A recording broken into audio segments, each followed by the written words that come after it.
So hello students, wheel and tyre chapter ਅਸੀਂ ਕਰ ਰਹੇ ਸੀਗੇ ਚੈਸੀ ਬੋਡੀ ਐਂਡ ਟਰਾਂਸਮਿਸ਼ਨ ਦਾ। So wheel and tyre chapter ਦੇ ਵਿੱਚ ਅਸੀਂ ਹੁਣ ਜੋ ਅੱਜ ਸਟੱਡੀ ਕਰਨ ਜਾ ਰਹੇ ਹਾਂ ਉਹ ਤਿੰਨ ਛੋਟੇ ਟੌਪਿਕਸ ਨੇ ਜਿਨ੍ਹਾਂ ਬਾਰੇ ਆਪਾਂ ਸਟੱਡੀ ਕਰਨੀ ਹੈ। ਟੌਪਿਕ ਮਾਈਨਰ ਨੇ ਬਟ ਇਹਨਾਂ ਦੀ ਇੰਪੋਰਟੈਂਸ ਬਹੁਤ ਜ਼ਿਆਦਾ ਹੈ। ਚਾਹੇ ਆਪਾਂ ਟਾਇਰ ਡਾਇਮੈਂਸ਼ਨ ਦੀ ਗੱਲ ਕਰਦੇ ਹਾਂ, ਚਾਹੇ ਅਸੀਂ ਆਸਪੈਕਟ ਰੇਸ਼ੋ ਦੀ ਗੱਲ ਕਰਦੇ ਹਾਂ ਤੇ ਚਾਹੇ ਅਸੀਂ ਟਾਇਰ ਪ੍ਰੈਸ਼ਰ ਦੀ ਗੱਲ ਕਰੀਏ, ਤਿੰਨੋਂ ਜਿਹੜੇ ਟੌਪਿਕ ਨੇ ਇੰਪੋਰਟੈਂਟ ਨੇ। ਆਸਪੈਕਟ ਰੇਸ਼ੋ ਜਿਹੜੀ ਤੁਹਾਨੂੰ ਤਾਂ ਸਮਝ ਲੱਗੇਗੀ ਜੇ ਤੁਹਾਨੂੰ ਟਾਇਰ ਡਾਇਮੈਂਸ਼ਨ ਦਾ ਪਤਾ ਹੋਏਗਾ। ਸੋ ਸਭ ਤੋਂ ਪਹਿਲੇ ਆਪਾਂ ਟਾਇਰ ਡਾਇਮੈਂਸ਼ਨ ਬਾਰੇ ਸਟੱਡੀ ਕਰਾਂਗੇ, ਫਿਰ ਅਸੀਂ ਗੱਲ ਕਰਾਂਗੇ ਆਸਪੈਕਟ ਰੇਸ਼ੋ ਦੀ, ਦੈਨ ਅਸੀਂ ਗੱਲ ਕਰਾਂਗੇ ਟਾਇਰ ਪ੍ਰੈਸ਼ਰ ਦੀ। ਅਸੀਂ ਸਟਾਰਟ ਕਰਦੇ ਹਾਂ ਟਾਇਰ ਡਾਇਮੈਂਸ਼ਨ ਤੋਂ। ਜਿੱਦਾਂ ਕਿ ਤੁਹਾਨੂੰ ਨਾਮ ਪੜ੍ਹ ਕੇ ਪਤਾ ਲੱਗ ਗਿਆ, ਟਾਇਰ ਡਾਇਮੈਂਸ਼ਨ ਮਤਲਬ ਕੀ ਹੋਇਆ ਟਾਇਰ ਡਾਇਮੈਂਸ਼ਨ ਦਾ, ਵੀ ਜਿਹੜਾ ਆਪਾਂ ਟਾਇਰ ਯੂਜ਼ ਕਰਦੇ ਹਾਂ ਕਿਸੇ ਵੀ ਵਹੀਕਲ ਦੇ ਵਿੱਚ, ਚਾਹੇ ਉਹ 4 ਵੀਲਰ ਹੈ, ਚਾਹੇ ਉਹ 2 ਵੀਲਰ ਹੈ, ਚਾਹੇ ਉਹ ਬੱਸ ਹੈ, ਚਾਹੇ ਉਹ ਟਰੱਕ ਹੈ, ਉਸ ਟਾਇਰ ਦੀਆਂ ਅਸੀਂ ਡਾਇਮੈਂਸ਼ਨਸ ਕਿੱਦਾਂ ਮੈਜ਼ਰ ਕਰਦੀਆਂ ਨੇ ਜਾਂ ਉਹ ਟਾਇਰ ਦੀਆਂ ਕੀ ਡਾਇਮੈਂਸ਼ਨਸ ਆਉਂਦੀਆਂ ਨੇ, ਉਹਨੂੰ ਅਸੀਂ ਉਸ ਟੌਪਿਕ ਨੂੰ ਅਸੀਂ ਕਹਿੰਦੇ ਆ ਟਾਇਰ ਡਾਇਮੈਂਸ਼ਨਸ। ਇਹ ਇੱਕ ਤੁਹਾਨੂੰ ਕੱਟ ਸੈਕਸ਼ਨ ਦਿਖਾਤਾ ਕਿਸੇ ਵੀ ਟਾਇਰ ਦਾ, ਵੀ ਜੇ ਅਸੀਂ ਕਿਸੇ ਟਾਇਰ ਨੂੰ ਕੱਟ ਕੇ ਦੇਖੀਏ ਤੇ ਟਾਇਰ ਸਾਨੂੰ ਇਦਾਂ ਦਾ ਲੱਗੇਗਾ। ਉਹਦੇ ਚ ਸਭ ਤੋਂ ਪਹਿਲੇ ਕੀ ਆਏਗਾ, ਵਿਡਥ ਜਿਹੜਾ ਟਾਇਰ ਦਾ ਸੈਕਸ਼ਨ ਹੈ ਉਹ ਕਿੰਨਾ ਚੌੜਾ ਹੈ, ਟਾਇਰ ਦਾ ਜਿਹੜਾ ਸੈਕਸ਼ਨ ਹੈ ਉਹ ਕਿੰਨਾ ਉੱਚਾ ਹੈ, ਜਿਹੜਾ ਸੈਂਟਰ 'ਚ ਅਸੀਂ ਰਿਮ ਲਗਾਇਆ ਸੀਗਾ ਉਹ ਰਿਮ ਦਾ ਡਾਇਆਮੀਟਰ ਕਿੰਨਾ ਹੈ, ਰਿਮ ਦੀ ਵਿਡਥ ਕਿੰਨੀ ਹੈ, ਰਿਮ ਦੀ ਚੌੜਾਈ ਕਿੰਨੀ ਹੈ, ਟਾਇਰ ਦਾ ਓਵਰਆਲ ਡਾਇਆਮੀਟਰ ਕਿੰਨਾ ਹੈ ਉੱਪਰ ਤੋਂ ਲੈ ਕੇ ਨੀਚੇ ਤੱਕ, ਉਹ ਬਣ ਗਿਆ ਓਵਰਆਲ ਡਾਇਆਮੀਟਰ। ਨੀਚੇ ਉਹਨਾਂ ਨੇ ਦੱਸਤਾ ਬਾਹਰ ਟਿਊਬ ਹੈ, ਅੰਦਰ ਟਾਇਰ ਹੈ ਤੇ ਅੰਦਰ ਰਿਮ ਹੈ, ਤੇ ਉਹਨੂੰ ਪੂਰੇ ਨੂੰ ਕਹਿਤਾ ਸੀ ਵੀਲ। ਇਹ ਪਾਰਟ ਨੂੰ ਸੀ ਰਿਮ ਵਾਲੇ ਪਾਰਟ ਨੂੰ ਸੀ ਵੀਲ ਕਹਿਤਾ। ਸੋ ਅਸੀਂ ਗੱਲ ਕਰਨੀ ਹੈ ਟਾਇਰ ਡਾਇਮੈਂਸ਼ਨਸ ਦੀ, ਵੀ ਟਾਇਰ ਨੂੰ ਮੇਜ਼ਰ ਕਰਨ ਦਾ ਕੀ ਤਰੀਕਾ ਹੈ। ਜਦੋਂ ਵੀ ਅਸੀਂ ਟਾਇਰ ਨੂੰ ਮੇਜ਼ਰ ਕਰਦੇ ਆ ਨਾ, ਦੋ ਚੀਜ਼ਾਂ ਮੇਜ਼ਰ ਕਰਦੇ ਆ, ਟਾਇਰ ਸੈਕਸ਼ਨ ਦੀ ਹਾਈਟ, ਵੀ ਜਿਹੜਾ ਟਾਇਰ ਦਾ ਸੈਕਸ਼ਨ ਹੈ ਉਹ ਕਿੰਨਾ ਉੱਚਾ ਹੈ, ਤੇ ਦੂਜਾ ਟਾਇਰ ਸੈਕਸ਼ਨ ਦੀ ਵਿਡਥ, ਵੀ ਜਿਹੜਾ ਟਾਇਰ ਦਾ ਸੈਕਸ਼ਨ ਹੈ ਉਹ ਕਿੰਨਾ ਚੌੜਾ ਹੈ, ਤੇ ਤੀਜੀ ਚੀਜ਼ ਜਿਹੜੀ ਆ ਜਾਂਦੀ ਹੈ ਉਹ ਆ ਜਾਂਦਾ ਓਵਰਆਲ ਡਾਇਆਮੀਟਰ, ਟਾਇਰ ਦਾ ਟੋਟਲ ਡਾਇਆਮੀਟਰ ਕਿੰਨਾ ਹੈ। ਠੀਕ ਹੈ, ਇਹ ਚੀਜ਼ਾਂ ਅਸੀਂ ਟਾਇਰ ਡਾਇਮੈਂਸ਼ਨ ਦੇ ਵਿੱਚ ਸਟੱਡੀ ਕਰਦੇ ਆ। previous figure shows different tire dimension in its cross sectional view। ਜਿਹੜੀ ਅਸੀਂ ਲਾਸਟ ਫਿਗਰ ਦੇਖੀ ਸੀਗੀ ਇਹ ਵਾਲੀ ਫਿਗਰ, ਇਹਦੇ ਵਿੱਚ ਉਹਨਾਂ ਨੇ ਸਾਨੂੰ ਕੀ ਦਿਖਾਇਆ ਹੈ, ਉਹਨਾਂ ਨੇ ਤੁਹਾਨੂੰ ਦਿਖਾਇਆ ਟਾਇਰ ਦੀਆਂ ਡਾਇਮੈਂਸ਼ਨਸ ਦਿਖਾਈਆਂ ਨੇ। ਟਾਇਰ ਦਾ ਪਹਿਲੇ ਕ੍ਰੋਸ ਸੈਕਸ਼ਨ ਵਿਊ ਦਿਖਾਤਾ, ਕ੍ਰੋਸ ਸੈਕਸ਼ਨ ਵਿਊ ਕਰਕੇ ਉਹਦੇ ਚ ਟਾਇਰ ਦੀਆਂ ਡਾਇਮੈਂਸ਼ਨਸ ਦਿਖਾਤੀਆਂ ਵੀ ਇਹ ਟਾਇਰ ਦਾ ਸਾਈਜ਼ ਕਿੱਦਾਂ, ਕੀ ਚੀਜ਼ ਨੂੰ ਕਿੱਦਾਂ ਮੇਜ਼ਰ ਕਰਦੇ ਆ। these include tire section width, tire section height and overall diameter। ਠੀਕ ਹੈ, ਜਿਹੜੇ ਅਸੀਂ ਪ੍ਰੀਵੀਅਸ ਫਿਗਰ ਦੇਖੀ ਸੀਗੀ ਉਹਦੇ ਵਿੱਚ ਸਾਨੂੰ ਟਾਇਰ ਦੀਆਂ ਡਾਇਮੈਂਸ਼ਨਸ ਦਿਖਾਈਆਂ ਸੀਗੀਆਂ, ਟਾਇਰ ਦਾ ਕ੍ਰੋਸ ਸੈਕਸ਼ਨਲ ਵਿਊ ਦੇਖਿਆ ਸੀਗਾ, ਉਸ ਕ੍ਰੋਸ ਸੈਕਸ਼ਨਲ ਵਿਊ ਦੇ ਵਿੱਚ ਸਾਨੂੰ ਟਾਇਰ ਦੀਆਂ ਡਾਇਮੈਂਸ਼ਨਸ ਦਿਖਾਈਆਂ ਸੀਗੀਆਂ।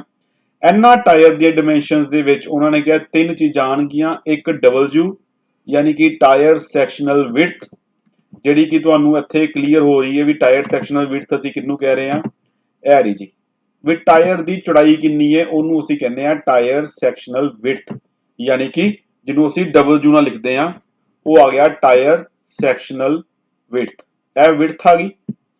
ਉਸ ਤੋਂ ਬਾਅਦ ਦੂਜੇ ਨੰਬਰ ਤੇ ਆ ਗਿਆ ਜੀ ਟਾਇਰ ਸੈਕਸ਼ਨਲ ਹਾਈਟ, ਵੀ ਟਾਇਰ ਜਿਹੜਾ ਹੈ ਉਹ ਕਿੰਨੀ ਹਾਈਟ ਤੇ ਵੇ, ਉਹਨੂੰ ਅਸੀਂ ਲਿਖਤਾ H ਦੇ ਨਾਲ, ਟਾਇਰ ਸੈਕਸ਼ਨਲ ਹਾਈਟ, ਇਹ H ਆ ਗਿਆ ਜੀ, ਇੱਥੋਂ ਲੈ ਕੇ ਇੱਥੇ ਤੱਕ ਇਹ ਜਿਹੜੀ ਹਾਈਟ ਹੈ ਇਹਨੂੰ ਅਸੀਂ ਲਿਖਦੇ ਆ H ਦੇ ਨਾਲ, ਇੱਥੋਂ ਲੈ ਕੇ ਇੱਥੇ ਤੱਕ ਨੂੰ ਅਸੀਂ H ਦੇ ਨਾਲ ਲਿਖਤਾ।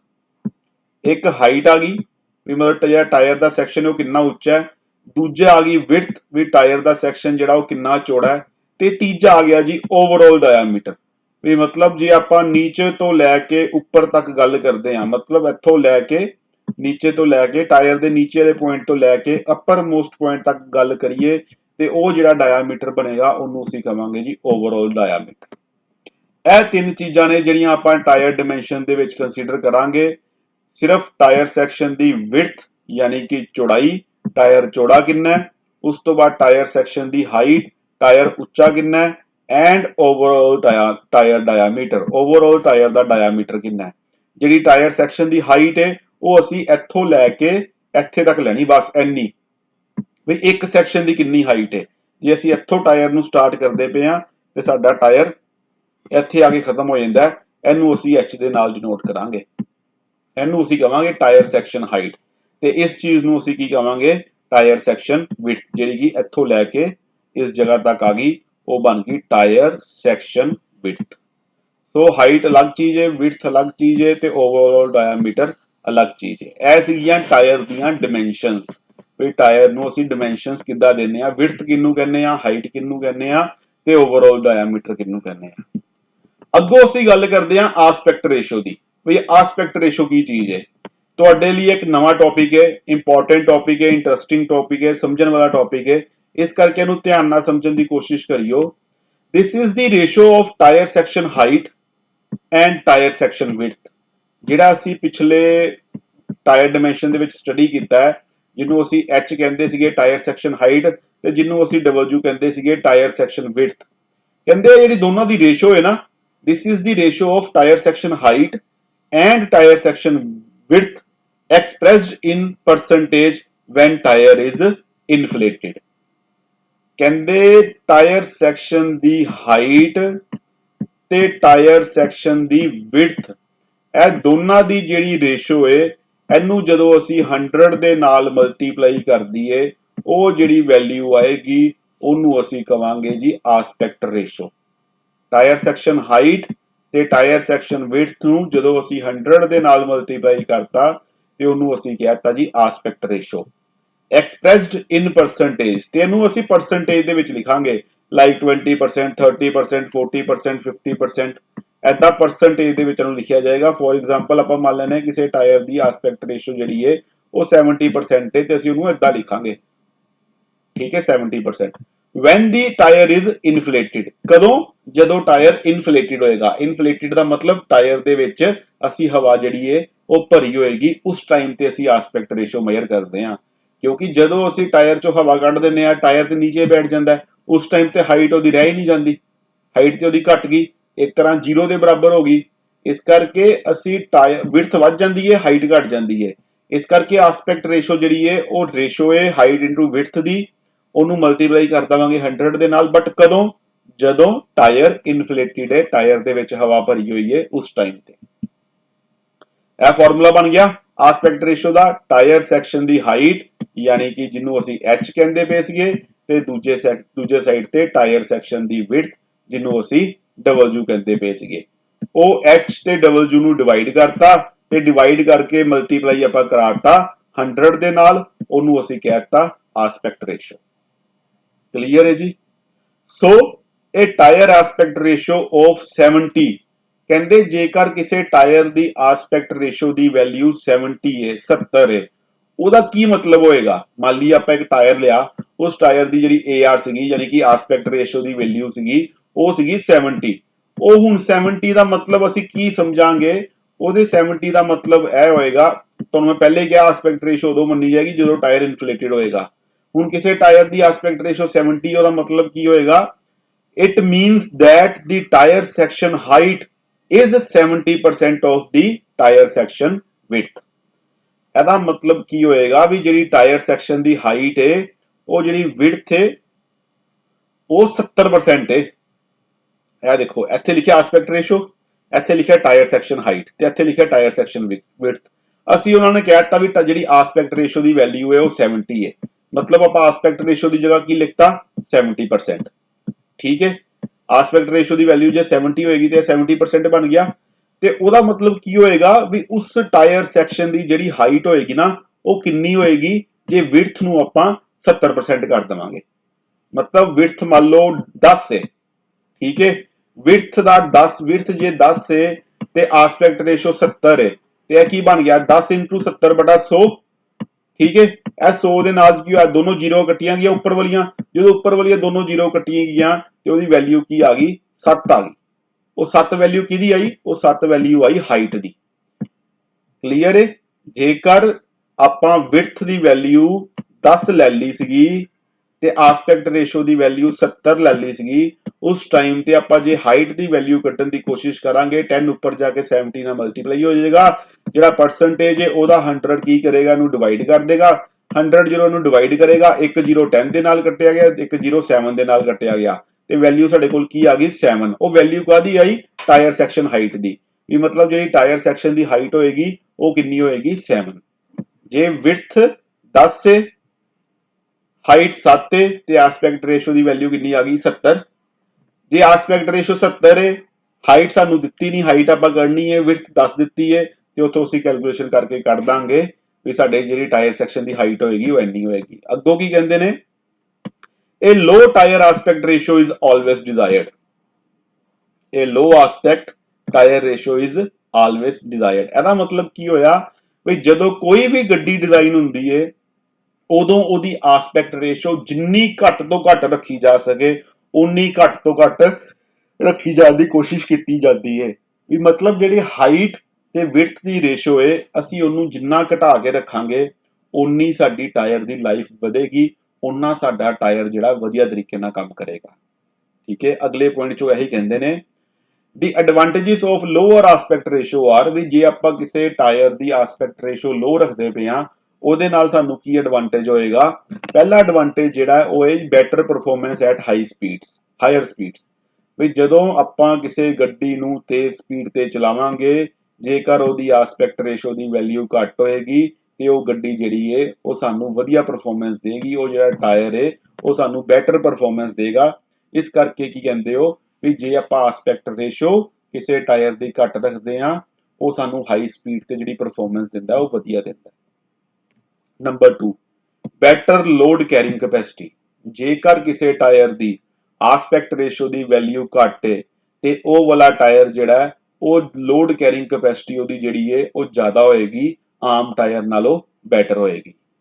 लैसर टायर वीयर, थर्ड आ गया लैसर टायर वीयर, मतलब टायर की जिहड़ी वीयर एंड टीयर है वो घट होएगी जे असीं आस्पेक्ट रेशो नूं घट रखांगे। सो उस तो उन्होंने पहले ही कहा सीगा भी आस्पेक्ट रेशो जिहड़ी है ਉਹ ਘੱਟ ਡਿਜ਼ਾਇਰ ਕੀਤੀ ਜਾਂਦੀ ਹੈ। ਆਸਪੈਕਟ ਰੇਸ਼ੋ ਘੱਟ ਡਿਜ਼ਾਇਰ ਕਰਨ ਦਾ ਰੀਜ਼ਨ ਕੀ ਸੀਗਾ, ਪਰਫਾਰਮੈਂਸ ਨੂੰ ਵਧੀਆ ਕਰਨਾ ਹਾਈ ਸਪੀਡ ਤੇ, ਲੋਡ ਕੈਰਿੰਗ ਕੈਪੈਸਿਟੀ ਨੂੰ ਵਧਾਉਣਾ, ਟਾਇਰ ਵੀਅਰ ਨੂੰ ਘਟਾਉਣਾ, ਜਿਹੜਾ ਸਲਿਪ ਐਂਗਲ ਹੈ ਉਹ ਵੀ ਘਟ ਜਾਏਗਾ। ਸਲਿਪ ਐਂਗਲ ਆਪਾਂ ਲਾਸਟ CBT 1 ਦੇ ਵਿੱਚ ਪੜਿਆ ਸੀਗਾ, ਜੇਕਰ ਆਪਾਂ ਆਸਪੈਕਟ ਰੇਸ਼ੋ ਲੋ ਰੱਖਾਂਗੇ ਤੇ ਸਲਿਪ ਐਂਗਲ ਦੀ ਵੈਲਿਊ ਜਿਹੜੀ ਹੈ ਉਹ ਵੀ ਘਟ ਜਾਏਗੀ। ਮੋਰ ਕੋਰਨਰਿੰਗ ਫੋਰਸ, ਤੇ ਇਹਦੇ ਨਾਲ ਜਿਹੜੀ ਸਾਨੂੰ आस्पेक्ट रेशो घट रखने के नाल जिहड़ी कॉर्नरिंग फोर्स जिहड़ी मिलेगी वो ज़्यादा मिलेगी।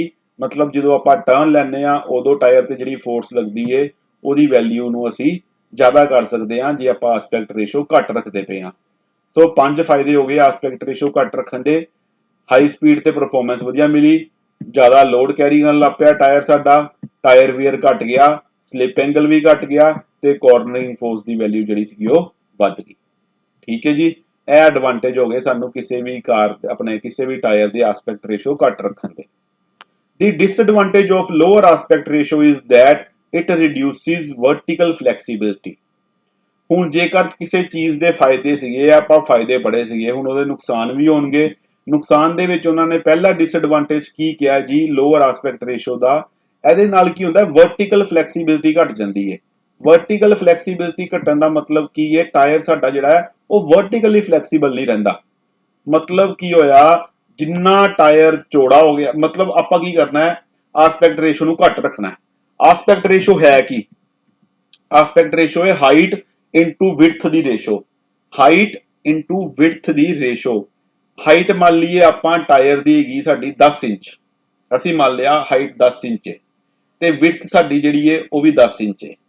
ठीक है, उस टाइम ते एस्पेक्ट रेशो की वैल्यू कितनी होगी 100, क्योंकि मल्टीप्लाई बाय 100 है, हाइट भी 10 है विड्थ भी 10 है, उस टाइम ते एस्पेक्ट रेशो की वैल्यू 100 होगी। बट आपां जो 100 एस्पेक्ट रेशो की वैल्यू रखांगे वो गड्डियां दे लई सही नहीं होएगी। आपां एस्पेक्ट रेशो की वैल्यू नूं किद्दां घटा सकते हैं, सानू की घटाना पेगा, सानू घटाना पेगा उहदी हाइट घटानी पेगी। टायर सैक्शन की हाइट जिन्नी घट होएगी उन्नी आस्पेक्ट रेशो की वैल्यू घटेगी। मान लो टायर सैक्शन की हाइट आप 90 करती ते विड्थ 9 करती, विड्थ 10 रखी, उहदी वैल्यू आ गई 90%। आपां हाइट होर घटाती, हाइट 8 करती, विड्थ 10 ही रहन दित्ती, 80% आ गई। मतलब जिद्दां जिद्दां टायर सैक्शन की हाइट जिहड़ी वो घटेगी ना उदां उदां विड्थ आपां जो उन्नी रखीए, विड्थ मान लो 10 ही रखीए ते टायर सैक्शन की हाइट नूं घटाइए ते आस्पेक्ट रेशो घटेगी, क्योंकि आस्पेक्ट रेशो जिहड़ी है वो डायरैक्टली प्रोपोर्शनल है टायर सैक्शन हाइट दे ते इनवर्सली प्रोपोर्शनल है टायर सैक्शन विड्थ दे। विड्थ वधावांगे आस्पेक्ट रेशो घटेगी, हाइट घटावांगे ਸੌਰੀ ਉਲਟ कहता मैं, विड्थ घटावांगे ਤੇ ਐਸਪੈਕਟ ਰੇਸ਼ੋ ਵਧੇਗੀ, ਹਾਈਟ ਘਟਾਵਾਂਗੇ ਤੇ ਐਸਪੈਕਟ ਰੇਸ਼ੋ ਜਿਹੜੀ ਹੈ ਘਟੇਗੀ। ਹਾਈਟ ਘਟਾਉਣ ਦਾ ਮਤਲਬ ਤੁਸੀਂ ਸਮਝਦੇ ਪਏ ਹੋ, ਮੈਨੂੰ ਕਿਸੇ ਨੇ ਕੁਐਸਚਨ ਵੀ ਪੁੱਛਿਆ ਸੀਗਾ ਵੀ ਜਿਹੜੇ ਰੇਡੀਅਲ ਟਾਇਰ ਹੁੰਦੇ ਨੇ ਨਾ, ਜਦੋਂ ਆਪਾਂ ਰੇਡੀਅਲ ਟਾਇਰ ਸਟੱਡੀ ਕੀਤੇ ਸੀਗੇ, ਵੀ ਰੇਡੀਅਲ ਟਾਇਰ ਦੇ ਵਿੱਚ ਐਦਾਂ ਕਿਉਂ ਲੱਗਦਾ ਵੀ ਹਵਾ ਉਹਦੇ ਚ ਘੱਟ ਹੈ, ਉਹ ਮਤਲਬ ਨੀਚੇ ਬੈਠੇ ਰਹਿੰਦੇ ਨੇ। ਉਹਨਾਂ ਦੇ ਵਿੱਚ ਕੀ ਚੀਜ਼ ਕੰਮ ਕਰਦੀ ਸੀਗੀ? Aspect ratio. ਉਹ ਟਾਇਰ ਨੀਚੇ ਕਿਉਂ ਬੈਠੇ ਰਹਿੰਦੇ ਸੀਗੇ? ਉਹਨਾਂ ਨੇ ਐਸਪੈਕਟ ਰੇਸ਼ੋ ਨੂੰ ਘਟਾਇਆ ਸੀਗਾ ਉਹਦੇ ਵਿੱਚ। ਸੋ ਐਸਪੈਕਟ ਰੇਸ਼ੋ ਕੀ ਹੈ? ਕਿਸੇ ਵੀ ਟਾਇਰ ਦੀ ਜੇ ਆਪਾਂ ਹਾਈਟ ਨੂੰ ਘਟਾਵਾਂਗੇ ਨਾ ਤੇ ਉਹਦੀ ਐਸਪੈਕਟ ਰੇਸ਼ੋ ਘਟੇਗੀ, ਜੇ ਵਿਡਥ ਨੂੰ ਵਧਾਵਾਂਗੇ ਤੇ ਤਾਂ ਵੀ ਐਸਪੈਕਟ ਰੇਸ਼ੋ ਘਟੇਗੀ। ਅਸੀਂ ਕੀ ਚਾਹੁੰਦੇ ਆ? ਸਾਡੇ ਵਹੀਕਲ ਦੀ ਐਸਪੈਕਟ ਰੇਸ਼ੋ ਜਿਹੜੀ ਹੈ ਘੱਟ ਹੋਵੇ। ਹੁਣ ਜਿਹੜੇ ਲੋਕੀ ਚੌੜੇ ਟਾਇਰ ਪਵਾ ਲੈਂਦੇ ਨੇ ਆਪਣੀ ਗੱਡੀਆਂ ਨੂੰ, ਉਹਦੇ ਵਿੱਚ ਦੇਖੋ ਫਿਰ ਐਸਪੈਕਟ ਰੇਸ਼ੋ ਆਪਣੇ ਆਪ ਘਟ ਗਈ। ਕਿੱਦਾਂ ਘਟੀ? ਕਿਉਂਕਿ ਵਿਡਥ ਵੱਧ ਗਈ। ਵਿਡਥ ਵੱਧਣ ਦੇ ਨਾਲ ਐਸਪੈਕਟ ਰੇਸ਼ੋ ਘਟਦੀ ਹੈ। ਹੁਣ ਉਹ ਕੀ ਕਹਿੰਦੇ ਨੇ? ਕਹਿੰਦੇ ਜਿੰਨੀ ਆਪਾਂ ਹਾਈਟ ਨੂੰ ਘਟਾਵਾਂਗੇ ਨਾ ਉਨੀ ਐਸਪੈਕਟ ਰੇਸ਼ੋ ਘਟੇਗੀ। ਇਹ ਸਾਨੂੰ ਇੱਥੋਂ ਕਲੀਅਰ ਹੋ ਗਿਆ ਹੈ। ਹੁਣ ਜੇ ਕਿਸੇ ਗੱਡੀ ਦੀ ਹਾਈਟ ਘਟ ਜਾਵੇ, ਕਿਸੇ ਗੱਡੀ ਦੇ ਟਾਇਰ ਦੀ ਹਾਈਟ ਘਟ ਜਾਵੇ, ਮਤਲਬ ਜਿਹੜਾ ਟਾਇਰ ਸੀਗਾ ਸਾਈਡ ਤੇ ਉਹਦੇ ਜਿਹੜਾ ਕਾਰਕੈਸ ਸੀਗਾ ਉਹਦੀ ਆਪਾਂ ਹਾਈਟ ਘਟਾਤੀ, ਕਾਰਕੈਸ ਛੋਟਾ ਰਹਿ ਗਿਆ, ਸਾਈਡ ਵਾਲ ਜਿਹੜੀ ਸੀਗੀ ਛੋਟੀ ਰਹਿ ਗਈ, ਮਤਲਬ ਟ੍ਰੈਡ ਆ ਗਿਆ।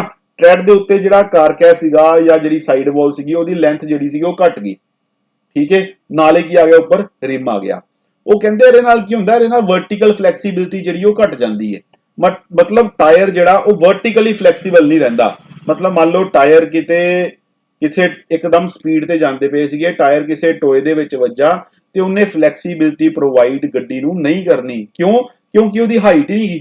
ਹਾਈਟ ਆਪਾਂ ਘਟਾਤੀ, ਐਸਪੈਕਟ ਰੇਸ਼ੋ ਘਟਾਉਣ ਦੇ ਚੱਕਰ ਦੇ ਵਿੱਚ ਅਸੀਂ ਹਾਈਟ ਘਟਾਤੀ। ਉਹ ਹਾਈਟ ਘਟਣ ਦੇ ਨਾਲ ਕੀ ਹੋਇਆ? ਹਾਈਟ ਘਟਣ ਦੇ ਨਾਲ ਉਹਦੇ ਚ ਫਲੈਕਸੀਬਿਲਿਟੀ, ਮਤਲਬ ਸਾਈਡ ਤੋਂ ਮਟੀਰੀਅਲ ਘਟ ਗਿਆ, ਰਬੜ ਦਾ ਮਟੀਰੀਅਲ ਸਾਈਡ ਵਾਲ ਜਿਹੜੀ ਸੀ ਉਹ ਖਤਮ ਹੋ ਗਈ, ਕਾਰਕੈਸ ਜਿਹੜਾ ਸੀਗਾ ਉਹ ਵੀ ਘਟ ਗਿਆ। ਉਹਦੇ ਘਟਣ ਦੇ ਨਾਲ ਕੀ ਹੋਇਆ? ਉਹਦੀ ਫਲੈਕਸੀਬਿਲਿਟੀ ਜਿਹੜੀ ਸੀਗੀ ਉਹ ਵੀ ਘਟ ਗਈ। ਠੀਕ ਹੈ, ਇਸ ਕਰਕੇ ਆਪਾਂ ਕਹਿੰਦੇ ਆ ਵੀ ਆਪਾਂ ਐਸਪੈਕਟ ਰੇਸ਼ੋ ਘਟਾਉਣ ਦੇ ਨਾਲ ਐਡਵਾਂਟੇਜ ਤੇ ਬਹੁਤ ਲੈ ਲੇ, ਬਟ ਉਹਦੇ ਨਾਲ ਸਾਨੂੰ ਇੱਕ ਡਿਸਐਡਵਾਂਟੇਜ ਵੀ ਹੋਇਆ। ਡਿਸਐਡਵਾਂਟੇਜ ਕੀ ਹੋਇਆ? ਉਹਦੇ ਨਾਲ ਵਰਟੀਕਲ ਫਲੈਕਸੀਬਿਲਿਟੀ ਜਿਹੜੀ ਸੀਗੀ ਉਹ ਘਟ ਗਈ। ਦਿਸ factor limit the value of aspect ratio. ਇਸ ਕਰਕੇ ਆਪਾਂ ਜਿਹੜੀ ਐਸਪੈਕਟ ਰੇਸ਼ੋ ਦੀ ਵੈਲਿਊ ਹੈ ਨਾ ਉਹ ਬਹੁਤ ਹੀ ਘਟਾ ਨਹੀਂ ਸਕਦੇ। ਇਹ ਜਿਹੜਾ ਫੈਕਟਰ ਹੈ ਨਾ ਜਿਹੜਾ ਵਰਟੀਕਲ ਫਲੈਕਸੀਬਿਲਿਟੀ ਨੂੰ ਘਟਾਉਂਦਾ ਹੈ, ਇਹਦੇ ਕਰਕੇ ਨਾ ਆਪਾਂ ਐਸਪੈਕਟ ਰੇਸ਼ੋ ਦੀ ਵੈਲਿਊ ਨੂੰ ਜ਼ਿਆਦਾ ਨਹੀਂ ਘਟਾ ਸਕਦੇ। However aspect ratio about 70 is used for passenger cars. ਜਿਹੜੀ ਆਪਾਂ ਪੈਸੇਂਜਰ ਕਾਰਸ ਦੀ ਗੱਲ ਕਰਦੇ ਹਾਂ, ਜਿਨ੍ਹਾਂ 'ਚ ਆਪਾਂ ਟਰੈਵਲ ਕਰਦੇ ਹਾਂ, i10, i20, Maruti Swift Dzire ਵਗੈਰਾ, ਜਿਨ੍ਹਾਂ 'ਚ ਆਪਾਂ ਟਰੈਵਲ ਕਰਦੇ ਹਾਂ, ਪੈਸੇਂਜਰ ਕਾਰਸ ਜਿਹੜੀਆਂ ਨੇ ਉਹਨਾਂ ਦੇ ਵਿੱਚ ਜਿਹੜੀ ਐਸਪੈਕਟ ਰੇਸ਼ੋ ਰੱਖੀ ਜਾਂਦੀ ਹੈ ਉਹ 70 ਰੱਖੀ ਜਾਂਦੀ ਹੈ। whereas aspect ratio of 27 is used for racing cars। ਜਿਹੜੀਆਂ ਕਾਰਾਂ ਆਪਾਂ ਰੇਸਿੰਗ ਦੇ ਲਈ ਯੂਜ਼ ਕਰਦੇ ਹਾਂ, ਰੇਸਿੰਗ ਕਾਰਸ ਜਿਹੜੀਆਂ ਨੇ ਉਹਨਾਂ ਦੇ ਵਿੱਚ ਐਸਪੈਕਟ ਰੇਸ਼ੋ ਦੀ ਵੈਲਿਊ ਸਿਰਫ ਤੇ ਸਿਰਫ 27 ਹੁੰਦੀ ਹੈ। ਤੁਸੀਂ ਦੇਖਿਆ ਹੀ ਹੋਏਗਾ ਰੇਸਿੰਗ ਵੀਲ ਜਿਹੜੇ ਹੁੰਦੇ ਨੇ ਉਹ ਚੌੜੇ ਹੁੰਦੇ ਨੇ, ਬਟ ਉਹਨਾਂ ਦੀ ਉਚਾਈ ਬੜੀ ਘੱਟ ਹੁੰਦੀ ਹੈ। ਤੁਹਾਨੂੰ ਦੇਖ ਕੇ ਕਲੀਅਰ ਹੁੰਦਾ ਹੀ ਹੋਏਗਾ, ਜਦੋਂ ਵੀ ਤੁਸੀਂ ਰੇਸਿੰਗ ਕਾਰਸ ਦੇ ਟਾਇਰ ਦੇਖਦੇ ਹੋਵੋਗੇ ਉਹ ਟਾਇਰ ਚੌੜੇ ਜ਼ਿਆਦਾ ਹੁੰਦੇ ਨੇ, ਉੱਚੇ ਘੱਟ ਹੁੰਦੇ ਨੇ। ਉਹ ਕਿਉਂ? ਐਸਪੈਕਟ ਰੇਸ਼ੋ ਘਟ ਗਈ। ਕਿੱਥੇ ਆਮ ਕਾਰਾਂ ਦੇ ਵਿੱਚ 70 ਤੇ ਕਿੱਥੇ ਰੇਸਿੰਗ ਕਾਰ ਦੇ ਵਿੱਚ 27, ਮਤਲਬ 3 ਗੁਣਾ ਫਰਕ ਪੈ ਜਾਂਦਾ ਅਪਰੋਕਸੀਮੇਟਲੀ ਦੇਖਿਆ ਜਾਏ ਜੇ। ਠੀਕ ਹੈ, 2.5-3 ਗੁਣਾ ਐਸਪੈਕਟ ਰੇਸ਼ੋ ਜਿਹੜੀ ਉਹ ਘਟਾਤੀ ਰੇਸਿੰਗ ਕਾਰ ਦੇ ਵਿੱਚ। ਕਿਉਂ ਘਟਾਈ? ਉਹ ਆਪਾਂ ਐਡਵਾਂਟੇਜ ਆਪਾਂ ਪੜ੍ਹ ਲਏ ਨੇ। ਕਿਉਂਕਿ ਰੇਸਿੰਗ ਕਾਰ ਨੇ ਹਾਈ ਸਪੀਡ ਤੇ ਚੱਲਣਾ ਹੈ, ਹਾਈ ਸਪੀਡ ਤੇ ਬੈਟਰ ਪਰਫਾਰਮੈਂਸ ਆਵੇ, ਟਾਇਰ ਘੱਟ ਕਿਸੇ, ਸਲਿਪ ਐਂਗਲ ਘੱਟ ਰਵੇ, ਲੋਡ ਕੈਰਿੰਗ ਕੈਪੈਸਿਟੀ ਜਿਹੜੀ ਉਹ ਵੱਧ ਰਵੇ। ਇਸ ਕਰਕੇ ਐਸਪੈਕਟ ਰੇਸ਼ੋ ਨੂੰ ਆਪਾਂ ਘਟਾਉਂਦੇ ਹਾਂ। ਠੀਕ ਹੈ ਜੀ, ਇਹ ਟੌਪਿਕ ਸੀਗਾ ਤੁਹਾਡਾ ਐਸਪੈਕਟ ਰੇਸ਼ੋ। ਐਸਪੈਕਟ ਰੇਸ਼ੋ ਤੋਂ ਬਾਅਦ ਅਗਲਾ ਜਿਹੜਾ ਟੌਪਿਕ ਦੀ ਆਪਾਂ ਗੱਲ ਕਰਾਂਗੇ ਉਹ ਗੱਲ ਕਰਾਂਗੇ ਜੀ ਟਾਇਰ ਪ੍ਰੈਸ਼ਰ ਦੀ। ਵੀ ਟਾਇਰ ਦੇ ਵਿੱਚ ਆਪਾਂ ਜਦੋਂ ਹਵਾ ਭਰਵਾਉਂਦੇ ਆ, 에ਅਰ ਭਰਵਾਉਂਦੇ ਆ, ਕੰਪਰੈਸਡ 에ਅਰ ਭਰਵਾਉਂਦੇ ਆ, ਉਹਦਾ ਪ੍ਰੈਸ਼ਰ ਕਿੰਨਾ ਰੱਖਿਆ ਜਾਣਾ ਚਾਹੀਦਾ ਹੈ, ਉਹਦੇ ਯੂਨਿਟਸ ਕੀ ਨੇ, ਮੈਨੂਫੈਕਚਰਰ ਕੀ ਕਹਿੰਦੇ ਨੇ ਕਿੰਨੀ ਲਿਮਿਟ ਰੱਖਣੀ ਹੈ, ਉਹਦੇ ਬਾਰੇ ਆਪਾਂ ਟਾਇਰ ਪ੍ਰੈਸ਼ਰ ਦੇ ਵਿੱਚ ਡਿਸਕਸ ਕਰਾਂਗੇ। ਵੀ ਜੇ ਆਪਾਂ ਜ਼ਿਆਦਾ ਰੱਖਾਂਗੇ ਫਿਰ ਕੀ ਨੁਕਸਾਨ ਹੋਏਗਾ, ਘੱਟ ਰੱਖਾਂਗੇ ਫਿਰ ਕੀ ਨੁਕਸਾਨ ਹੋਏਗਾ। ਸੋ ਇੱਕ ਇੰਪੋਰਟੈਂਟ ਟੌਪਿਕ ਹੈ tyre pressure. The amount of air pressure inside the tire is called tire pressure। ਕਹਿੰਦੇ ਕਿਸੇ ਵੀ ਟਾਇਰ ਦੇ ਅੰਦਰ 에ਅਰ ਪ੍ਰੈਸ਼ਰ ਦਾ ਕਿੰਨੀ ਅਮਾਉਂਟ ਹੈ ਉਸ ਚੀਜ਼ ਨੂੰ ਅਸੀਂ ਟਾਇਰ ਪ੍ਰੈਸ਼ਰ ਕਹਿੰਦੇ ਆ।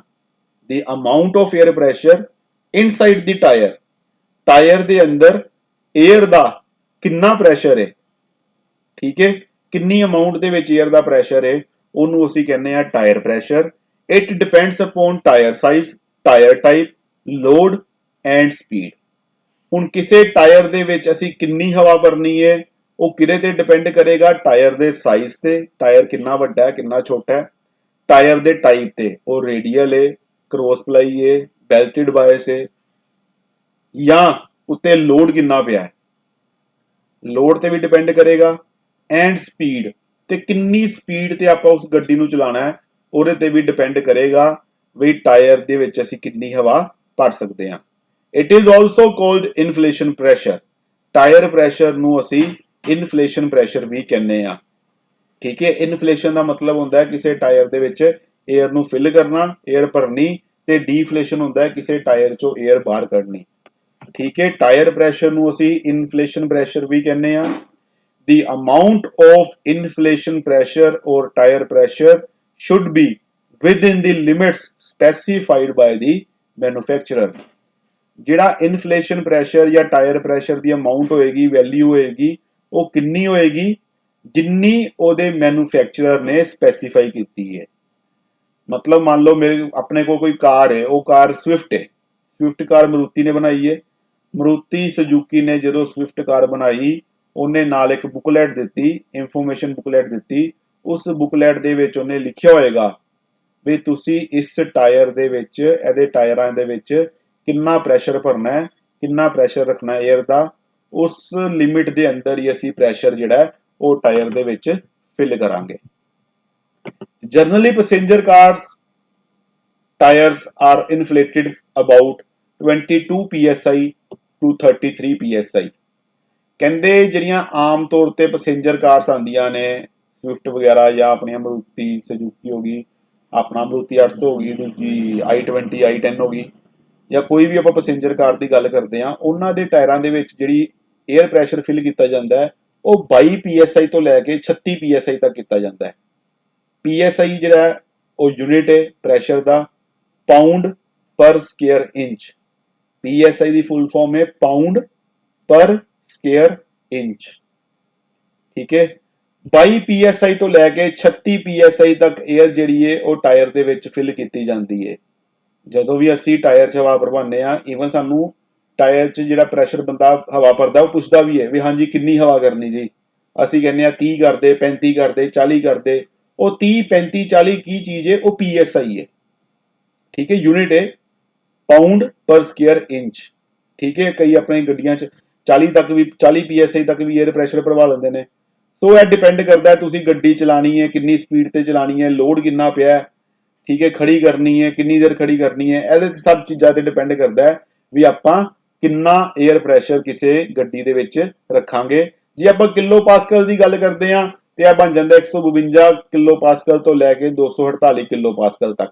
बट मोस्टली जी आप एयर प्रैशर फिल करवाने वो आप PSI की गल करते हैं, किलो पास्कल की गल नहीं करते। ठीक है, असी कभी हवा भरवा गया नहीं क्या भी तू 100-250 किलो पास्कल हवा भरते, असी बस यही कहने भी 35-40 जिन्नी भी भरनी वो दस देने आप।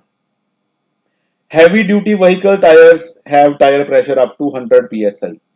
जे आप बस की गल करते हैं, ट्रक की गल करते हैं, या किसी हैवी ड्यूटी व्हीकल की गल करते हैं तो उन्होंने टायर प्रैशर जो 100 PSI तक भी जा सकता है। वो तो सो ओबवियस जी गल है, जो टायर वड्डा है, टायर ने मतलब लोड भी ज़्यादा चकना है तो वो हवा भी आप ज़्यादा ही भरांगे। तो 100 PSI या 960 किलो पास्कल तक आप हैवी ड्यूटी व्हीकल जा सकते हैं। The recommended tyre pressure is given on the side walls of the tyre and also a label is placed at the driver's side door edge of the vehicle। ਕਹਿੰਦੇ ਕਿਸੇ tyre ਦੇ ਵਿੱਚ ਕਿੰਨਾ pressure ਭਰਿਆ ਜਾਣਾ ਹੈ ਉਹ ਹਰ ਟਾਇਰ ਦੀ side ਵਾਲ ਤੇ ਲਿਖਿਆ ਜਾਂਦਾ ਹੈ। ਤੁਸੀਂ ਕੋਈ ਵੀ ਟਾਇਰ ਦੇਖੋਗੇ ਉਸ ਟਾਇਰ ਦੀ ਜਿਹੜੀ ਸਾਈਡ ਵਾਲ ਹੋਏਗੀ, ਮਤਲਬ ਜਿਹੜੀ ਟ੍ਰੈਡ ਨੂੰ ਤੇ ਬੀਟਸ ਨੂੰ ਆਪਸ ਵਿੱਚ ਜੋੜਦੀ ਹੋਏਗੀ, ਉਹਦੇ ਉੱਪਰ ਲਿਖਿਆ ਜਾਊਗਾ, ਲਿਖਿਆ ਹੋਏਗਾ ਵੀ ਇਸ ਟਾਇਰ ਦੇ ਅੰਦਰ ਅਸੀਂ ਮੈਕਸਿਮਮ ਕਿੰਨਾ ਪ੍ਰੈਸ਼ਰ ਭਰ ਸਕਦੇ ਹਾਂ। ਠੀਕ ਹੈ, ਜਾਂ also a label is placed at the driver side door edge of the vehicle। ਤੇ ਜਿੱਥੋਂ ਆਪਾਂ ਦਰਵਾਜ਼ਾ ਖੋਲਦੇ ਆ, ਡਰਾਈਵਰ ਸਾਈਡ ਵਾਲਾ ਕਾਰ ਦਾ ਦਰਵਾਜ਼ਾ ਆਪਾਂ ਜਦੋਂ ਖੋਲਦੇ ਆ, ਉੱਥੇ ਨਾ ਇੱਕ ਲੇਬਲ ਲੱਗਾ ਹੁੰਦਾ, ਇੱਕ ਸਟicker ਲੱਗਾ ਹੁੰਦਾ ਯੈਲੋ ਕਲਰ ਦਾ, ਉਹਦੇ 'ਚ ਲਿਖਿਆ ਹੁੰਦਾ ਵੀ ਕਿੰਨਾ ਆਪਾਂ ਟਾਇਰ ਦੇ ਵਿੱਚ ਪ੍ਰੈਸ਼ਰ ਰੱਖ ਸਕਦੇ ਆ, ਉਹਦੀ ਜਿਹੜੀ ਮੈਕਸਿਮਮ ਲਿਮਿਟ ਹੈ ਜਾਂ ਜਿਹੜੀ ਸੇਫ ਲਿਮਿਟ ਹੈ ਉਹਦੇ ਬਾਰੇ ਲਿਖਿਆ ਹੁੰਦਾ। ਜੇ ਆਪਾਂ ਬਾਈਕ ਦੀ ਗੱਲ ਕਰਦੇ ਆ, ਸਪਲੈਂਡਰ ਵਗੈਰਾ ਦੇ ਵਿੱਚ ਨਾ ਜਿਹੜੀ ਅੱਗੇ ਟੈਂਕੀ ਹੁੰਦੀ तेल वाली टैंकी, वो तेल वाली टैंकी के उपर ढक्कन लगा होंगे, ढक्कन के उपर स्टिकर लग्या होंदा सीगा पहले, वो लिखिया होंदा सीगा गियर किद्दां पाने ते एयर प्रैशर कितना रखना है। वो एयर प्रैशर का मैंशन किया जाता सीगा, टैंकी के उत्ते एक स्टिकर लगा होंदा सीगा, उस स्टिकर के उत्ते मैंशन किया जाता सीगा भी आपां इहदे च किसी टायर दे विच किन्नी PSI एयर जिहड़ी है वो असीं फिल कर सकते हैं। यह कार च भी मैंशन किया जाता है। कार च उन्होंने कित्थे किया ड्राइवर साइड वाले दरवाजे ते एक स्टिकर लगा होएगा, लेबल लगा होएगा, ते जे आपां टू व्हीलर की गल करते हैं उहदी भी टैंकी के उत्ते एक लेवल लगा हुंदा, उत्थों असीं पढ़ सकते हैं भी कितना आपां एयर प्रैशर इहदे च फिल कर सकते हैं। So the tyre pressure should be according to the instruction for proper vehicle handling. इस करके टायर दे विच जिहड़ा प्रैशर भरिया जाएगा वो अकॉर्डिंग टू इंस्ट्रक्शन भरिया जाएगा, मतलब जिन्ना उस गड्डी दे मैन्युफैक्चरर ने किया होएगा उन्ना ही भरिया जाएगा फॉर प्रॉपर व्हीकल हैंडलिंग। जे आपां किसी व्हीकल नूं प्रॉपरली सही तरीके नाल चलाना चाहते हैं तो सानू उन्ना ही एयर प्रैशर भरना पेगा जिन्ना उहदे मैन्युफैक्चरर ने किया है जी। It helps in avoiding premature tyre wear. जे आपां according to norms, according to standard, according to manufacturer recommendation air pressure भरांगे वो सानू कादी हैल्प करेगा भी टायर नू प्री मैच्योर फेल होने तो बचाएगा। प्री मैच्योर मतलब टाइम तो पहला टायर नू खराब होने तो बचाएगा जे आपां टायर जिहड़ा है टायर दा जिहड़ा एयर प्रैशर है वो अकॉर्डिंग टू मैन्युफैक्चरर रखांगे। जे ज़्यादा रखांगे उहदा भी नुकसान है, जे घट रखांगे उहदा भी नुकसान है। इस करके आपां जिहड़ा जे आपां टायर की लंबी लाइफ चाहते हैं, टायर नू टाइम तो पहला खराब होने तो बचाना चाहते हैं तो अकॉर्डिंग टू व्हीकल मैन्युफैक्चरर आपां टायर का प्रैशर सैट करांगे। अंडर इन्फ्लेटेड टायर्स में कॉज फॉलोइंग प्रॉब्लम्स। अंडर मतलब घट, इन्फ्लेटेड मतलब वो टायर जिन्हां दे विच घट हवा भरी जाएगी, घट हवा भर के आपां टायर नूं चलावांगे उन्हां दे विच की प्रॉब्लम्स आउणगियां उन्हां बारे आपां डिस्कस करते हैं। Uneven tread wear, generally outside treads wear rapidly. किसी टायर दे विच हवा घट है वो टायर बैठा रहेगा, ठीक है। जदों टायर बैठा रहेगा, बैठा रहेगा, बैठ के चलेगा, मतलब ज़्यादा कॉन्टैक्ट एरिया बना के चलेगा, उस टाइम ते जिहड़ा ट्रेड वीयर होएगा, जिहड़े ट्रेड ने वो जिहड़े घसणगे वो अनइवन घसणगे, कितों ज़्यादा घस गए, कितों घट घस गए, ठीक है। अनइवन जिहड़ा ट्रेड दा वीयर होएगा। दूजा generally outside treads wear rapidly. कहते ज्यादातर की होएगा जिहड़े बाहर वाले ट्रेड्स होणगे ना, मतलब किनारे वाले जिहड़े ट्रेड्स होणगे वो जल्दी घसणगे, विच वाले ट्रेड जिहड़े ने वो लेट घसणगे। क्योंकि जदों टायर ने पूरा बैठ जाना ना, सेंटर चो टायर ने थोड़ा जिहा उपर चकिया जाना, जो सेंटर चो टायर थोड़ा उपर चकिया गया वो ट्रेड घसने नहीं, तो दोनों साइड्स वाले ट्रेड जिहड़े ने, साइड वाले जिहड़े ट्रेड्स ने वो आपस च जमीन दे नाल जां रोड दे नाल कॉन्टैक्ट बनाने करके घस जाणगे। इस करके पहला जिहड़ा डिसएडवांटेज हो गया वो की हो गया भी जिहड़ा ट्रेड वीयर होएगा वो अनइवन होएगा, साइडा तो जिहड़े ट्रेड ने वो जल्दी घस जाणगे ते सेंटर चों लेट घसणगे। Heat buildup due to excessive flexing of tyre, मतलब की होया आपां हवा घट भरी, साडा टायर जिहड़ा सीगा उहने अपनी शेप चेंज कर ली, वो फ्लैक्स हो गया, दबिया गया एक तरह। जो दबिया गया, फ्लैक्स हो गया, उस टाइम ते हीट जिहड़ी है वो ज़्यादा पैदा हुई। जदों कोई चीज़ मान लो नॉर्मल चलती पई है उन्हें जिन्नी हीट पैदा करनी है वो तो करनी करनी है। जदों असीं किसी चीज़ नूं दब के उत्ते फोर्स पा के प्रैशर पा के उन्होंने मूव कराने की कोशिश करांगे ना उदों हीट ज़्यादा पैदा होएगी। फॉर एग्जाम्पल असीं हत्थ नूं इदां करते हैं, नॉर्मली इदां करते हैं, हीट पैदा होंदी है। बट जे असीं उपरों जोर लगा के इदां करते हैं ना, फोर्स ज़्यादा लगा के इदां करते हैं, दोनों हत्थां नूं आपस च रगड़ते हैं, ठीक है, उस टाइम हीट ज़्यादा पैदा होंदी है। क्यों? क्योंकि आपां जिहड़ी फोर्स लगाती उत्ते, जिहड़ी एक्सट्रा फोर्स लगाती ना उन्हें हीट ज़्यादा पैदा करती। ऐदां ही नॉर्मल टायर ने जदों चलना सीगा उदों हीट पैदा होनी सीगी, बट उहदा जे कॉन्टैक्ट एरिया वध गया, ठीक है, फ्लैक्सीबिलिटी उहदी जिहड़ी सीगी वो खत्म हो गई, फ्लैक्सिंग वध गई, उदों जिहड़ी हीट पैदा होएगी वो ज़्यादा पैदा होएगी। इस करके टायर आपां जे घट हवा नाल चलावांगे तो हीट ज़्यादा पैदा होएगी। More fuel consumption due to increased rolling resistance, जदों टायर जिहड़ा है उहदे च आपां हवा घट रखदे हां उदों रोलिंग रेजिस्टेंस की वैल्यू वध जांदी है। रोलिंग रेजिस्टेंस की वैल्यू ਵਧਣ ਦਾ मतलब की है, रेजिस्टेंस मतलब रुकावट, कोई भी रुकावट जो ਵਧेगी, चाहे वो एयर रेजिस्टेंस है, चाहे रोलिंग रेजिस्टेंस है, चाहे ग्रेडियंट रेजिस्टेंस है, चाहे वो किसी भी तरह की रेजिस्टेंस है, जदों रेजिस्टेंस वध गई उदों फ्यूल की कंजम्पशन भी ਵਧਣੀ है, ठीक है। हुण टायर का प्रैशर घट सीगा, ठीक है, ਉਹਦੇ ਨਾਲ ਕੀ ਹੋਇਆ रोलिंग रेजिस्टेंस की वैल्यू वध गई, जो रोलिंग रेजिस्टेंस की वैल्यू वध गई फ्यूल भी ਜਿਹੜਾ ਸੀਗਾ ਉਹ ਵੱਧ ਕੰਜ਼ਿਊਮ ਹੋਣ ਲੱਗ ਪਿਆ, ਤੇਲ ਵੀ ਜਿਹੜਾ ਸੀਗਾ ਉਹ ਵੱਧ ਲੱਗਣ ਲੱਗ ਪਿਆ। ਅੱਗੋਂ ਆ ਗਿਆ पुअर डायरेक्शनल स्टेबिलिटी, मतलब आपां स्टेयरिंग नहीं सही तरह कर सकते, ਜੇ ਗੱਡੀ ਦੇ ਵਿੱਚ ਹਵਾ ਘੱਟ ਹੋਵੇ, ਫੋਰ ਐਗਜ਼ਾਮਪਲ ਆਪਾਂ ਮੰਨ ਲਓ ਜਾਂਦੇ ਪਏ ਆ, ਸਾਡਾ ਟਾਇਰ ਪੈਂਚਰ ਹੋ ਗਿਆ, ਇੱਕਦਮ ਜਦੋਂ ਟਾਇਰ ਪੈਂਚਰ ਹੁੰਦਾ ਹੈ ਸਾਡਾ ਨਾ ਬਾਈਕ ਡੋਲ ਜਾਂਦਾ ਹੈ। ਈਵਨ ਜੇ ਆਪਾਂ ਕਾਰ ਦੀ ਵੀ ਗੱਲ ਕਰਦੇ ਆ, ਕਾਰ ਵੀ ਡੋਲ ਜਾਂਦੀ ਹੈ ਜਦੋਂ ਇੱਕਦਮ ਟਾਇਰ ਪੈਂਚਰ ਹੁੰਦਾ ਹੈ। ਸਟੀਅਰਿੰਗ ਨਹੀਂ ਆਪਾਂ ਸਹੀ ਤਰ੍ਹਾਂ ਕਰ ਪਾਉਂਦੇ, ਠੀਕ ਹੈ, ਗੱਡੀ ਦੀ ਸਟੀਅਰਿੰਗ ਜਿਹੜੀ ਹੈ ਉਹ ਆਪਾਂ ਸਹੀ ਤਰ੍ਹਾਂ ਨਹੀਂ ਕਰ ਪਾਉਂਦੇ। ਟਾਇਰ ਮੰਨ ਲਓ ਬਾਈਕ ਦਾ ਟਾਇਰ ਪੈਂਚਰ ਹੈ, ਤੁਹਾਨੂੰ ਉਹਨੂੰ ਪੈਂਚਰ ਰਿਪੇਅਰ ਸ਼ਾਪ ਤੱਕ ਲੈ ਕੇ ਜਾਣਾ ਜਾਂ ਪੰਪ ਤੱਕ ਲੈ ਕੇ ਜਾਣਾ ਹੈ, ਤੁਸੀਂ ਉਹਨੂੰ ਜਲਦੀ ਕਿਤੇ ਲੈ ਕੇ ਨਹੀਂ ਜਾ ਸਕਦੇ ਚਲਾ ਕੇ। ਜਦੋਂ ਚਲਾਓਗੇ ਕਦੀ ਟਾਇਰ ਇੱਧਰ ਜਾਊਗਾ, ਕਦੀ ਟਾਇਰ ਇੱਧਰ ਜਾਊਗਾ, ਕਿਉਂ?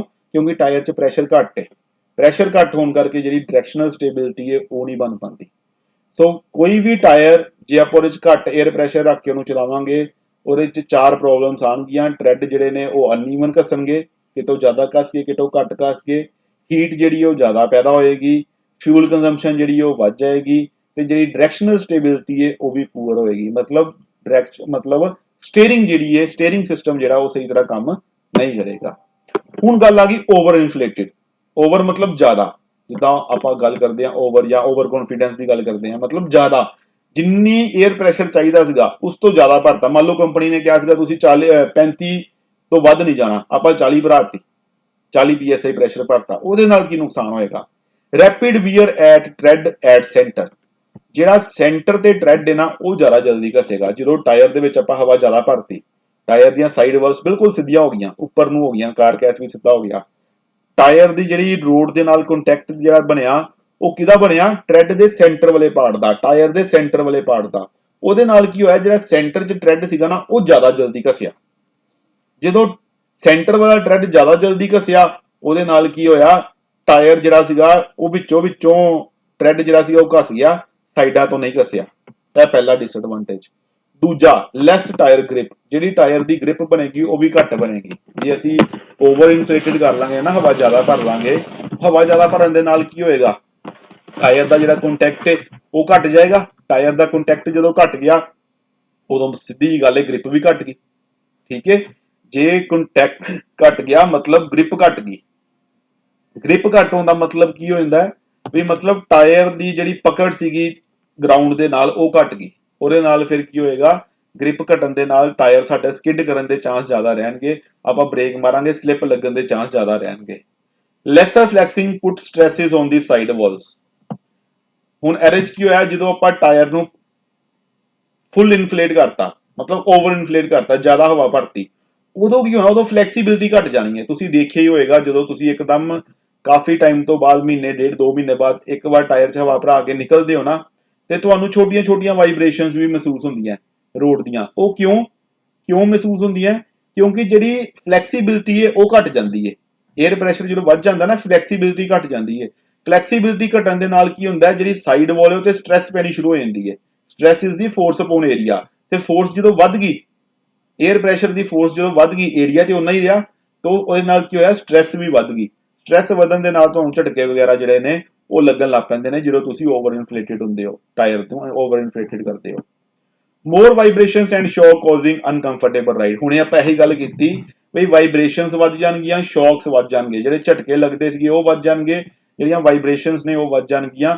ਇਹਦੇ ਨਾਲ ਕੀ ਹੋਏਗਾ? ਤੁਹਾਨੂੰ ਜਿਹੜੀ ਰਾਈਡ ਮਿਲੇਗੀ ਨਾ ਉਹ ਅਨਕੰਫਰਟੇਬਲ ਹੋਏਗੀ। ਮਤਲਬ ਤੁਸੀਂ ਕੰਫਰਟੇਬਲੀ ਡਰਾਈਵ ਨਹੀਂ ਕਰ ਪਾਓਗੇ ਜੇ ਤੁਹਾਡੀ ਟਾਇਰ ਦੇ ਵਿੱਚ 에ਅਰ ਪ੍ਰੈਸ਼ਰ ਜ਼ਿਆਦਾ ਹੈ। ਟਾਇਰ ਮੇ ਬਰਸਟ ਆਫਟਰ ਹੀਟ ਅਪ। ਜਦੋਂ ਟਾਇਰ ਨੇ ਚੱਲਣਾ ਹੈ, ਟਾਇਰ ਨੇ ਗਰਮ ਹੋਣਾ ਹੈ, ਗਰਮ ਹੋਣ ਦੇ ਨਾਲ ਅੰਦਰ ਜਿਹੜਾ ਪ੍ਰੈਸ਼ਰ ਹੈ ਉਹ ਵਧਣਾ ਹੈ, ਠੀਕ ਹੈ। ਜਦੋਂ ਵੀ ਅਸੀਂ ਕਿਸੇ ਚੀਜ਼ ਨੂੰ ਗਰਮ ਕਰਦੇ ਹਾਂ ਉਹਦਾ ਪ੍ਰੈਸ਼ਰ ਵੱਧਦਾ ਹੈ। ਇਹ ਅਸੀਂ basics of thermal and hydraulic and pneumatics ਦੇ ਵਿੱਚ ਪੜ੍ਹ ਚੁੱਕੇ ਹਾਂ। ਬੋਇਲਸ ਲਾ ਜਾਂ ਚਾਰਲਸ ਲਾ, ਮੇ ਵੀ ਕੋਈ ਦੋਨਾਂ ਚੋਂ ਇੱਕ ਲਾ ਸੀਗਾ ਜਿਹੜਾ ਕਹਿੰਦਾ ਸੀਗਾ ਵੀ ਜੇ ਆਪਾਂ ਜਦੋਂ ਕਿਸੇ ਚੀਜ਼ ਨੂੰ ਹੀਟ ਕਰਦੇ ਹਾਂ ਉਹਦਾ ਪ੍ਰੈਸ਼ਰ ਜਿਹੜਾ ਵੱਧਦਾ ਹੈ। ਹੁਣ ਜਦੋਂ ਆਪਾਂ ਇੱਕ ਟਾਇਰ ਹੈ ਉਹ ਪਹਿਲੇ ਹੀ ਹਵਾ ਦੇ ਨਾਲ ਪੂਰਾ ਭਰਿਆ ਹੋਇਆ ਹੈ, ਉਹਨੂੰ ਜਦੋਂ ਹੀਟ ਮਿਲਣੀ ਹੈ, ਹਵਾ ਨੇ ਹੋਰ ਐਕਸਪੈਂਡ ਹੋਣ ਦੀ ਕੋਸ਼ਿਸ਼ ਕਰਨੀ ਹੈ, ਅੰਦਰ ਜਗ੍ਹਾ ਨਹੀਂ ਹੈਗੀ, ਬਟ 에ਅਰ ਨੇ ਐਕਸਪੈਂਡ ਹੋਣ ਦੀ ਕੋਸ਼ਿਸ਼ ਕਰਨੀ ਹੈ। ਇਸ ਚੱਕਰ ਦੇ ਵਿੱਚ ਕੀ ਹੋਣਾ? ਟਾਇਰ ਨੇ ਫਟ ਜਾਣਾ, ਤੇ ਟਾਇਰ ਨੂੰ ਆਪਾਂ ਕੀ ਕਹਾਂਗੇ? ਵੀ ਹੀਟ ਅਪ ਹੋ ਗਿਆ, ਉਹ ਬਰਸਟ ਹੋ ਗਿਆ, ਫਟ ਗਿਆ। ਸੋ ਓਵਰ ਇਨਫਲੇਟਡ ਦੇ ਕੀ ਨੁਕਸਾਨ ਹੋ ਗਏ? ਸੈਂਟਰ ਚੋਂ ਟ੍ਰੈਡ ਜਲਦੀ ਘਸਣਗੇ, ਟਾਇਰ ਦੀ ਗ੍ਰਿਪ ਘਟੇਗੀ, ਫਲੈਕਸੀਬਿਲਿਟੀ ਘਟ ਜਾਏਗੀ, ਫਲੈਕਸੀਬਿਲਿਟੀ ਘਟਣ ਦੇ ਨਾਲ ਸਟ੍ਰੈਸਿਸ ਵਧਣਗੀਆਂ, ਵਾਈਬ੍ਰੇਸ਼ਨ ਤੇ ਸ਼ੌਕ ਜਿਹੜੇ ਨੇ ਉਹ ਸਾਨੂੰ ਅਨਕੰਫਰਟੇਬਲ ਰਾਈਡ ਦੇਣਗੇ, ਤੇ ਟਾਇਰ ਜਿਹੜਾ ਉਹ ਹੀਟ ਅਪ ਹੋਣ ਤੋਂ ਬਾਅਦ ਬਰਸਟ ਕਰ ਜਾਏਗਾ। ਇਹ ਸੀਗੀਆਂ ਡਿਸਐਡਵਾਂਟੇਜ ਓਵਰ ਇਨਫਲੇਟਡ ਟਾਇਰਸ ਦੀਆਂ। ਸੋ ਅੱਜ ਲਈ ਇੰਨਾ ਹੀ, ਬਾਕੀ ਆਪਾਂ ਨੈਕਸਟ ਲੈਕਚਰ ਦੇ ਵਿੱਚ ਸਟੱਡੀ ਕਰਾਂਗੇ। Thank you.